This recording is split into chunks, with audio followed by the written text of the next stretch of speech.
ஓம் சாந்தி. ஜனவரி 20, 2026.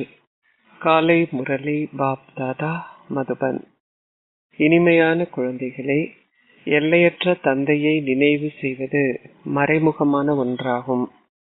நினைவு நினைவை கொண்டு வருகிறது. நினைவில் நிலைத்திருக்காதவர்களை எவ்வாறு தந்தையால் நினைவு செய்ய முடியும்? கேள்வி. முழு கல்பத்திலும் வேறெந்த நேரத்திலும் ஒரு பொழுதும் கற்பிக்கப்படாத எந்த கல்வியை குழந்தைகளாகிய நீங்கள் சங்கம யுகத்தில் கற்கின்றீர்கள்? பதில். உங்கள் ஷரீரத்திலிருந்து மரணித்து வாழ்ந்து ஒரு பிரேதம் ஆகுவதற்கான கல்வி இந்நேரத்தில் மாத்திரமே கற்பிக்கப்படுகிறது. ஏனெனில் இந்நேரத்தில் நீங்கள் கர்மாதீத் ஆக வேண்டும். நீங்கள் ஒரு ஷரீரத்தில் இருக்கும் பொழுது செயல்களை செய்ய வேண்டும். நீங்கள் ஒரு ஷரீரத்தில் இல்லாத பொழுது மாத்திரமே உங்கள் மனம் அமைதி நிறைந்ததாக இருக்க முடியும். இதனாலேயே மனதை வெல்பவர்கள் உலகை வெல்கிறார்கள் என கூறப்படக்கூடாது. மாயையை வெல்பவர்களே உலகை வெல்பவர்கள் என்பதாகவே இருக்க வேண்டும். ஓம் சாந்தி. தந்தை இங்கே அமர்ந்திருந்து குழந்தைகளாகிய உங்களுக்கு விளங்கப்படுத்துகின்றார். ஏனெனில் விவேகம் அற்றவர்களுக்கு மாத்திரமே கற்பிக்கப்படுவதை நீங்கள் புரிந்து கொள்கிறீர்கள். இப்பொழுது அதி மேன்மையான கடவுளாகிய எல்லையற்ற தந்தை வரும்பொழுது யாருக்கு கற்பிப்பார்?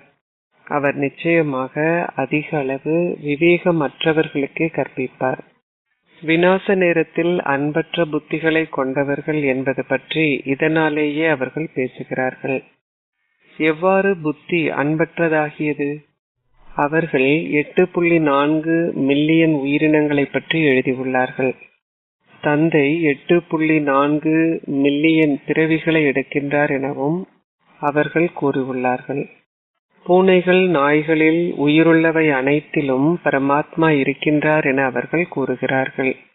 இக்கருத்து இரண்டாவதாக விளங்கப்படுத்தப்பட வேண்டும் என குழந்தைகளாகிய உங்களுக்கு கூறப்பட்டுள்ளது. ஒரு புதியவர் வரும்பொழுது அனைத்திற்கும் முதலில் எல்லைக்கு உட்பட்ட எல்லையற்ற தந்தையர்களின் அறிமுகத்தை அவர்களுக்கு கொடுங்கள் என தந்தை விளங்கப்படுத்தியுள்ளார். அவர் எல்லையற்ற சிரேஷ்ட தந்தையும் இவர் எல்லைக்கு உட்பட்ட சிறிய தந்தையும் ஆவார். எல்லையற்ற தந்தை என்றால் எல்லையற்ற ஆத்மாக்களின் தந்தை என்பது அர்த்தமாகும். ஒரு எல்லைக்கு உட்பட்ட தந்தை உயிருள்ளவர்களின் தந்தையாவார். அவர் ஆத்மாக்கள் அனைவரினதும் தந்தை. அனைவராலும் இந்த ஞானத்தை ஒரே அளவிற்கு கிரகிக்க முடியாது. சிலர் 1% மாத்திரமே கிரகிக்கிறார்கள். சிலர் 95% கிரகிக்கிறார்கள். இது புரிந்து கொள்ளப்பட வேண்டிய ஒன்றாகும். சூரிய வம்சம் இருக்கும். அரசர்கள், அரசிகள், பிரஜைகள் இருக்கிறார்கள். இது உங்கள் புத்தியில் பிரவேசிக்கிறது.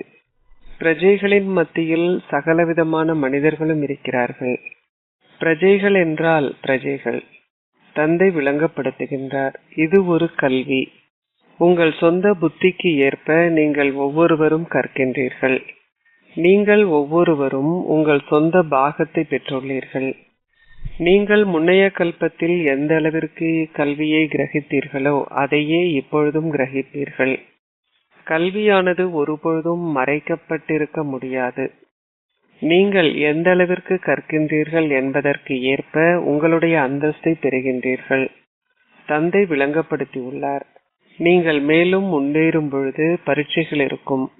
நீங்கள் ஒரு பரீட்சையை எடுக்காமல் உங்களை தரமாற்றம் செய்ய முடியாது. இறுதியில் அனைத்து விஷயங்களும் வெளிப்படுத்தப்படும். எவ்வாறாயினும் இப்பொழுதும் நீங்கள் என்ன அந்தஸ்துக்கு தகுதி வாய்ந்தவர் என்பதை உங்களால் புரிந்து கொள்ள முடியும். அனைவர் மத்தியிலும் இருக்கும் பொழுதும் சங்கடத்தினால் நீங்கள் அனைவரும் உங்களின் கைகளை உயர்த்தினாலும் உங்களால் அப்படி ஆகுவது சாத்தியம் இல்லை என்பது உங்களுக்கு தெரியும் என்பதை உங்கள் இதயத்தில் புரிந்து கொள்கிறீர்கள். எவ்வாறாயினும் நீங்கள் உங்கள் கரங்களை உயர்த்துகின்றீர்கள். அப்படி இருந்தும் உங்கள் கரங்களை உயர்த்துவது என்றால் அறியாமை என்பதே அதன் அர்த்தமாகும். அதிக அளவு அறியாமை உள்ளது. இந்த லௌகீக மாணவர்களுக்கு அதிக விவேகம் உள்ளது என தந்தை நேரடியாகவே புரிந்து கொள்கின்றார். தாங்கள் ஒரு புலமை பரிசிலை பெறுவதற்கு தகுதியானவர்களாக இல்லாதுவிட்டால் தாங்கள் சித்தியடைய மாட்டோம் என்பதை அவர்கள் புரிந்து கொள்கிறார்கள். அந்த லௌகீக மாணவர்கள் உங்களை விடவும் மேலானவர்கள். ஏனெனில் தங்கள் ஆசிரியர் தங்களுக்கு கற்பிக்கின்ற பாடத்தில் தாங்கள் எவ்வளவு புள்ளிகளை பெறுவார்கள் என்பதையாவது குறைந்தபட்சம் அவர்கள் புரிந்து கொள்கிறார்கள். நாங்கள் திறமை சித்தி அடைவோம் என அவர்கள் கூற மாட்டார்கள். இங்கே உள்ளவர்களுக்கு அந்த அளவு விவேகம் கூட இருப்பதில்லை என்பதை இது காட்டுகிறது. அவர்களுக்கு பெருமளவு ஷரீர உணர்வு உள்ளது. நீங்கள் இங்கு லக்ஷ்மி நாராயணன் ஆகுவதற்கு வந்திருப்பதனால் உங்கள் செயற்பாடு மிகவும் சிறந்ததாக இருக்க வேண்டும். தந்தை கூறுகின்றார், விநாச நேரத்தில் சிலர் அன்பற்ற புத்தியை கொண்டுள்ளார்கள். அவர்கள் தந்தைக்கான மிக சரியான அன்பை கொண்டிராது விட்டால் அவர்களின் நிலைமை என்னவாகும்? அவர்களால் ஓர் உயர்ந்த அந்தஸ்தை பெற முடியாமல் போய்விடும். விநாச நேரத்தில் அன்பற்ற புத்தியை கொண்டிருப்பவர்கள் என்பதன் அர்த்தத்தை தந்தை இங்கே அமர்ந்திருந்து விளங்கப்படுத்துகின்றார். குழந்தைகளாகிய உங்களாலேயே அதை தெளிவாக புரிந்து கொள்ள முடியாது விட்டால் மற்றவர்கள் எதை புரிந்து கொள்வார்கள்? தாங்கள் சிவ் பாபாவின் குழந்தைகள் என நம்புகின்ற குழந்தைகள் அதன் அர்த்தத்தை முழுமையாக புரிந்து கொள்வதில்லை. தந்தையை நினைவு செய்வது மறைமுகமான ஒன்றாகும். கல்வி மறைமுகமானது அல்ல. அனைவரும் கல்வியில் வரிசை கிரமமானவர்களே. அனைவரும் ஒரே அளவிற்கு கற்க மாட்டார்கள். அவர்கள் இன்னமும் சிறு குழந்தைகளே என தந்தை உணர்ந்து கொள்வார். அவர்கள் 3 முதல் 4 மாதங்கள் வரை எல்லையற்ற தந்தையை நினைவு செய்வதில்லை. ஒருவர் பாபாவை நினைவு செய்கின்றாரா இல்லையா என்பதை எவ்வாறு புரிந்து கொள்வது? அவர்களிடமிருந்து பாபா ஒரு கடிதத்தை பெறும் பொழுதும் தாங்கள் செய்கின்ற ஆன்மீக சேவையின் சேவை செய்தியை அவர்கள் எழுதும் பொழுதும் மாத்திரமே அது புரிந்து கொள்ளப்படும். நீங்கள் ஏதேனும் அத்தாட்சியை கொடுப்பது அவசியம். நினைவில் நிலைத்திருக்காதவர்களும் சேவையின் எந்த அத்தாட்சியையும் கொடுக்காதவர்களும் ஷரீர உணர்வு உடையவர்கள். சிலர் தங்கள் செய்தியை எழுதுகிறார்கள். பாபா இன்னென்னார் வந்தார், நான் அவருக்கு இதை விளங்கப்படுத்தினேன். ஆகவே குழந்தை இன்னமும் உயிருடன் இருக்கின்றார் எனவும் சிறந்த சேவை செய்தியை கொடுக்கின்றார் எனவும் தந்தை புரிந்து கொள்கிறார். சிலர் 3 முதல் 4 மாதங்கள் வரை ஒரு கடிதத்தை கூட எழுதுவதில்லை. பாபா எந்த செய்தியையும் பெறாத பொழுது குழந்தை இறந்து விட்டார் அல்லது நோய்வாய்ப்பட்டுள்ளார் என்பதை புரிந்து கொள்கின்றார். நோயுற்று இருப்பவர்களால் எழுத முடியாமல் இருக்கும். தங்கள் ஆரோக்கியம் நன்றாக இல்லாததால் தாங்கள் முன்னர் எழுதவில்லை எனவும் சிலர் எழுதுகிறார்கள்.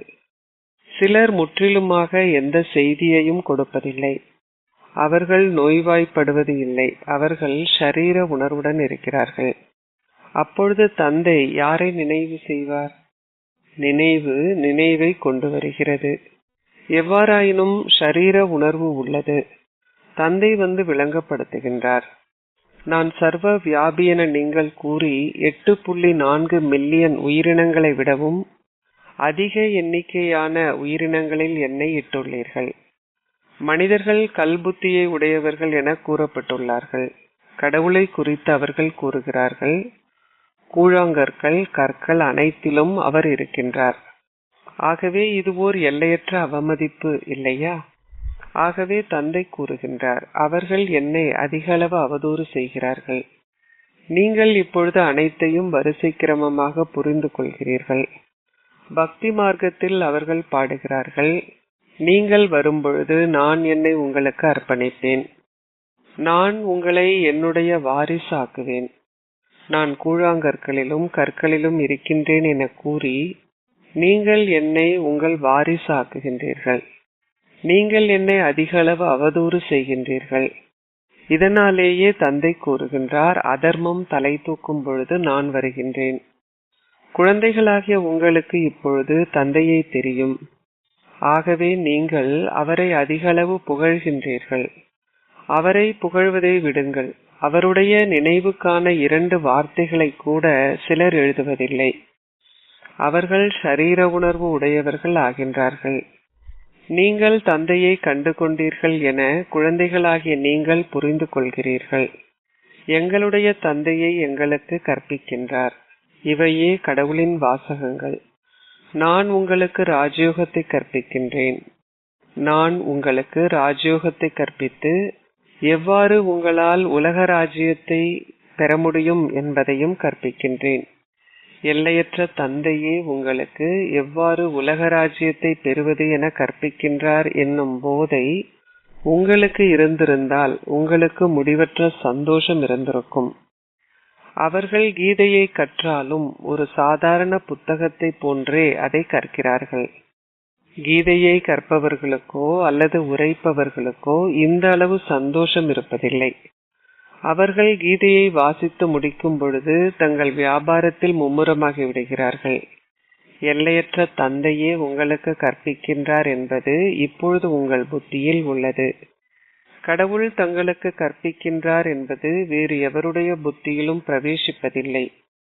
ஆகவே ஒருவர் வரும்பொழுது அனைத்திற்கும் முதலில் இரு தந்தையரை பற்றிய அறிமுகத்தை அவருக்கு விளங்கப்படுத்துங்கள். அவரிடம் கூறுங்கள், பாரதம் சொர்க்கமாக இருந்தது, அது இப்பொழுது நரகமாக உள்ளது. தாங்கள் கலியுகத்திலும் சத்யுகத்திலும் இருப்பதாக எவராலும் கூற முடியாது. ஒருவர் துன்பத்தை அனுபவம் செய்யும் பொழுது அவர் நரகத்தில் இருக்கின்றார். ஒருவர் சந்தோஷத்தை அனுபவம் செய்யும் பொழுது அவர் சொர்க்கத்தில் இருக்கின்றார். தங்களுக்கு பெருமளவு சந்தோஷம் இருப்பதாகவும் சந்தோஷமற்ற மக்கள் நரகத்தில் இருப்பதாகவும் பலர் கூறுகிறார்கள். அவர்களின் மாளிகைகள், கட்டடங்கள் போன்றவை அவர்களிடம் இருக்கின்றன. அவர்கள் பெருமளவிற்கு வெளிப்புற சந்தோஷத்தை பார்க்கிறார்கள். சத்யுகத்து சந்தோஷத்தை இங்கு அனுபவம் செய்ய முடியாது என நீங்கள் இப்பொழுது புரிந்து கொள்கிறீர்கள். அவை இரண்டும் ஒன்றல்ல.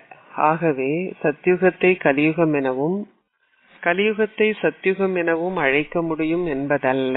அதை நம்புபவர்கள் அறியாமையில் உள்ளார்கள் என அழைக்கப்படுகிறார்கள்.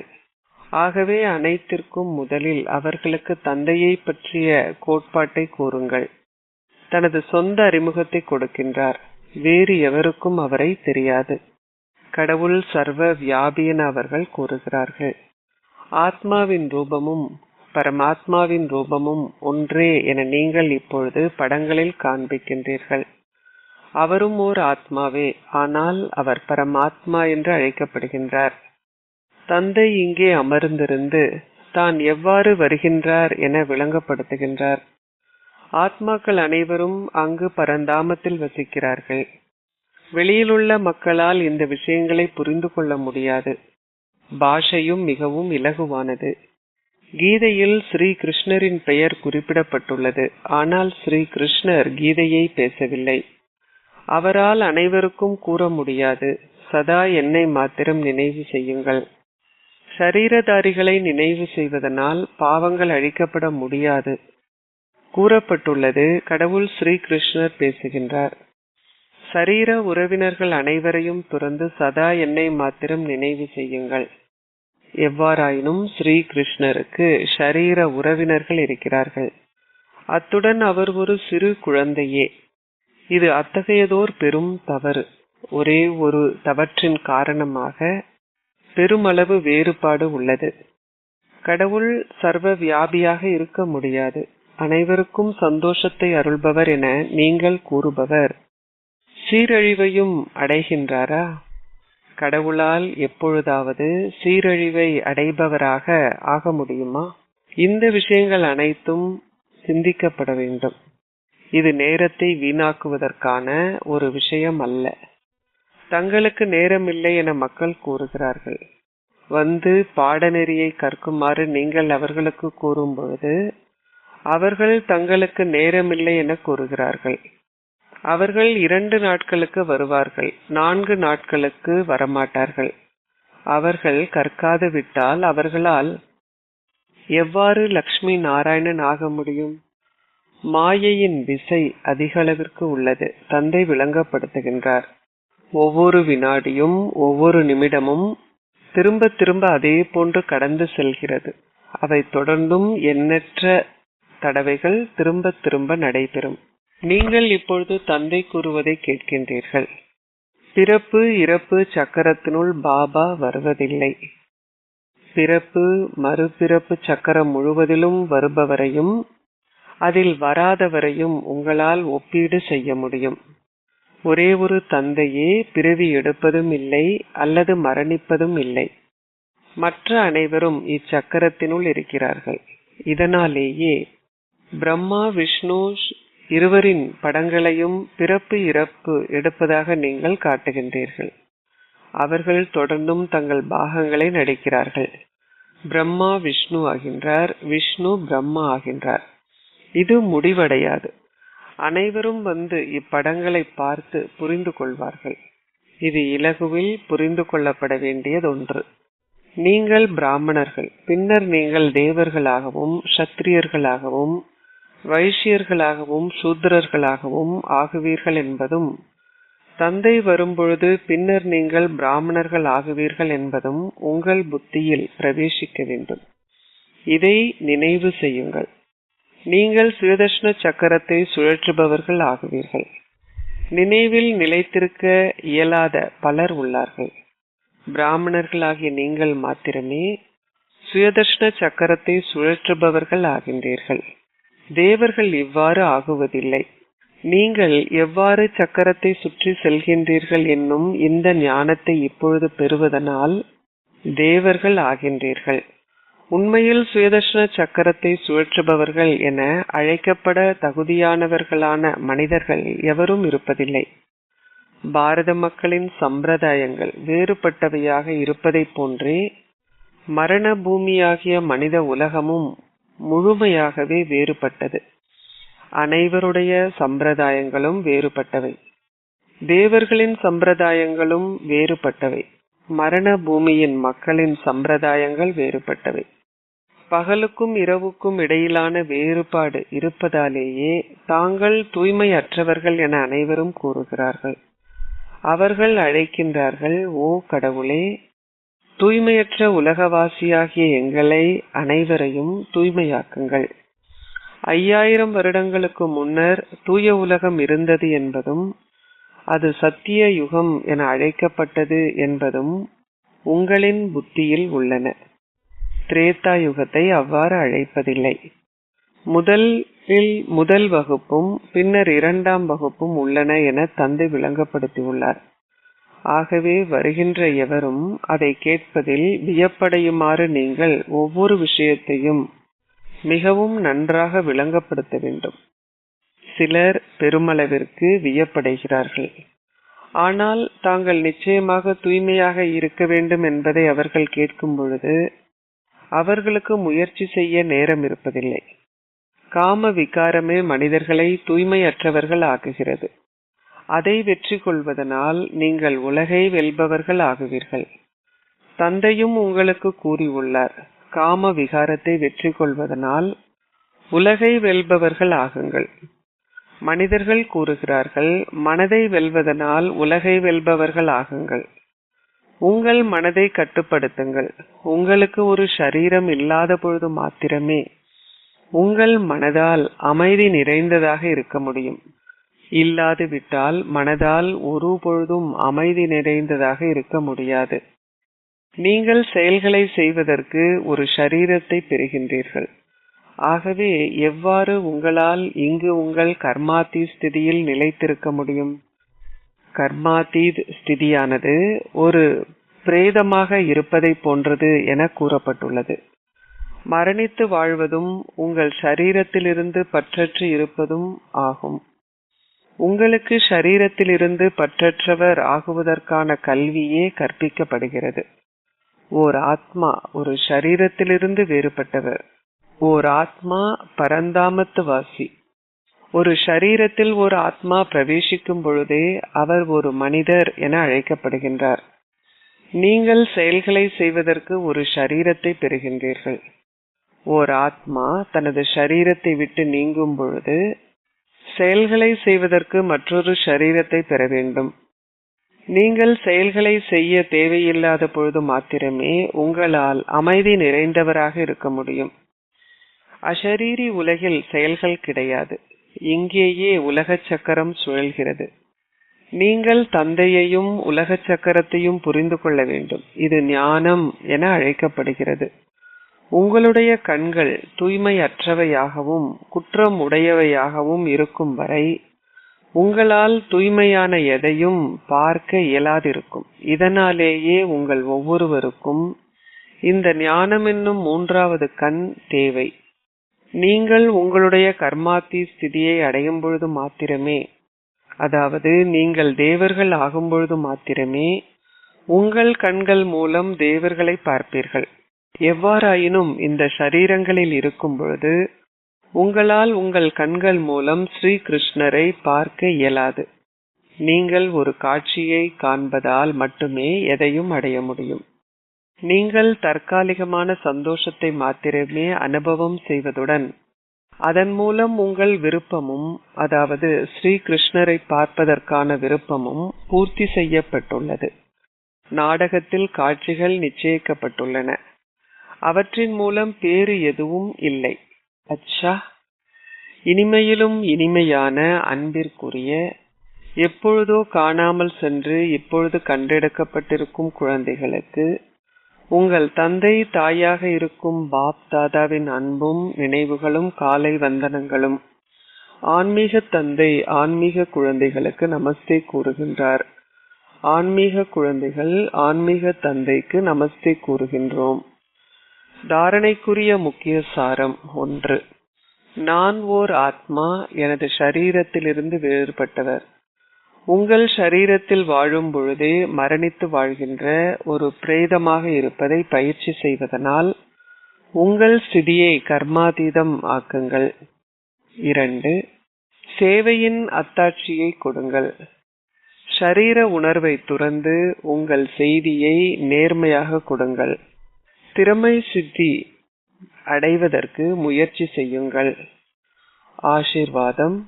நீங்கள் ஒரு மாஸ்டர் அமைதி கடலாக இருந்து அமைதி சுரூபமான உங்கள் அமைதியின் அதிர்வலைகளை பரப்புவீர்களாக. தற்சமயத்தில் உலகில் உள்ள பெரும்பான்மை ஆத்மாக்களின் மகத்தான தேவை என்னவென்றால் உண்மையான அமைதியே ஆகும். உலகில் ஏன் அமைதியின்மை நாளுக்கு நாள் அதிகரிக்கிறது என்பதற்கு பல காரணங்கள் உள்ளன. அது தொடர்ந்தும் அதிகரிக்கும். நீங்களே அமைதி அற்றவராக இருப்பதும் பிறரின் அமைதியற்ற சூழலும் உங்களை ஓர் அமைதியான ஸ்திதியில் நிலைத்திருப்பதற்கு அனுமதிப்பதில்லை. அமைதியின்மைக்குரிய பதற்றத்தின் அனுபவம் அதிகரிக்கும். அத்தகையதோர் நேரத்தில் மாஸ்டர் அமைதி கடலான குழந்தைகளாகிய நீங்கள் அமைதியின்மைக்குரிய எண்ணங்களை அமிழ்த்திவிட்டு குறிப்பாக அமைதிக்கான அதிர்வலைகளை பரப்ப வேண்டும். ஸ்லோகம். தந்தையின் தெய்வீக குணங்கள் அனைத்தையும் அனுபவம் செய்வதற்கு சதா ஞான சூரியனின் முன்னால் இருங்கள். அவ்யக்த இஷாரா. இந்த அவ்யக்த மாதத்தில் பந்தனத்திலிருந்து விடுபட்டு இருந்து ஜீவன் முக்தி ஸ்திதியை அனுபவம் செய்யுங்கள். இப்பொழுது உங்கள் நேரம், உங்கள் எண்ணங்கள், உங்கள் சக்தியை சேமிப்பதற்கு, புள்ளி வடிவாக இருக்கின்ற உங்கள் ஸ்திதியை அதிகரிப்பதற்கும் ஒரு திட்டத்தை தீட்டுங்கள். எவ்வளவு அதிக காலத்திற்கு ஒரு புள்ளியாக இருக்கின்ற ஸ்திதியில் இருக்கின்றீர்களோ அதற்கு ஏற்ப நீங்கள் தீய ஆவி அல்லது தீய சமஸ்காரங்கள் எதனாலும் தாக்கப்பட மாட்டீர்கள். நீங்கள் அவற்றிலிருந்து விடுபட்டிருப்பீர்கள். அத்துடன் உங்கள் சக்தி ரூபமும் அவற்றை விடுவிக்கும். ஓம் சாந்தி.